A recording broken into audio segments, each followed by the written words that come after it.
Picture this, the year is 1066, a year that would change the course of English history forever. At the heart of this epic tale is one man, William, the Duke of Normandy. But how did this illegitimate son of a French duke become William the Conqueror, King of England? Let's dive into one of history's most dramatic power grabs. Our story begins across the English Channel in Normandy, France. William was born around 1028, the son of Duke Robert I, but here's the twist. He was illegitimate, earning him the early nickname William the Bastard. This status made his claim to the duchy precarious from the start. When his father died on a pilgrimage, William became duke at just 7 or 8 years old. His childhood was a brutal fight for survival, dodging assassination attempts and navigating a court full of rebellious barons who saw him as an easy target. But these harsh early years forged him into a ruthless and brilliant military commander. By the time he was a young man, he had crushed his rivals and secured absolute control over Normandy. Meanwhile, in England, the throne was occupied by the childless King Edward the Confessor. The big question on everyone's mind was, who would succeed him?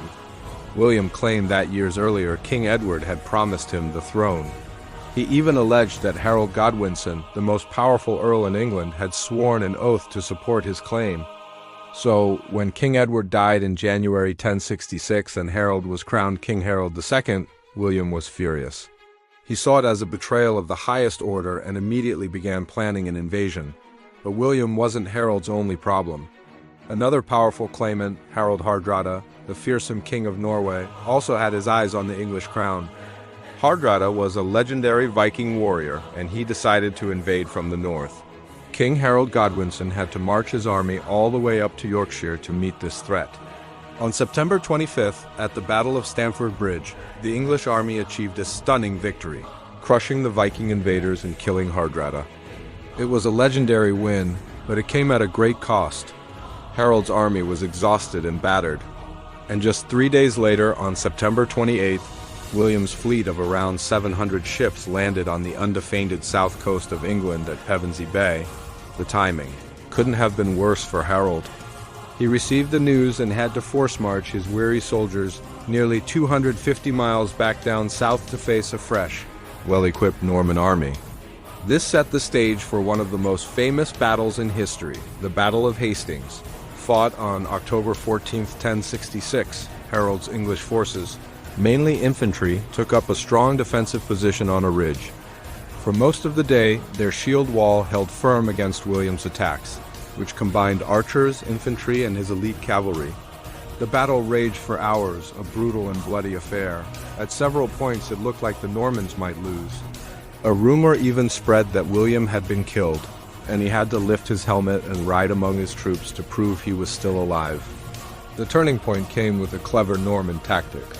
They pretended to retreat, luring parts of the English shield wall to break formation and chase them. Once the English were exposed on the open ground, William's cavalry turned and cut them down. The final, decisive blow came late in the day. As evening approached, King Harold was struck and killed. Legend says it was an arrow to the eye, though historical accounts vary. With their king dead, the English resistance crumbled. William marched on London, and on Christmas Day 1066, he was crowned King of England in Westminster Abbey, the very place Harold had been crowned less than a year before. His victory at Hastings was just the beginning. The next few years were spent brutally suppressing English rebellions, a campaign known as the Harrying of the North being particularly devastating. He replaced the English aristocracy with his own Norman lords, introduced the French language to the court, and built stone castles all over the country to solidify his control, including the famous Tower of London. William also commissioned the Domesday Book, an incredibly detailed survey of all the land and property in England. It was a massive administrative achievement that allowed him to understand his new kingdom and tax it effectively. William the Conqueror's reign fundamentally reshaped England's language, culture, architecture, and political landscape. The Norman Conquest was not just a change of king. It was a total transformation of a nation, the effects of which can still be felt today. So, from a boy fighting for his life in Normandy to the undisputed King of England, William's story is a testament to ambition, military genius, and sheer ruthlessness. He wasn't just a conqueror. He was a nation builder who laid the foundations for modern England. Thanks for watching. If you enjoyed this journey back in time, be sure to hit that like button and subscribe for more epic history stories. See you in the next video.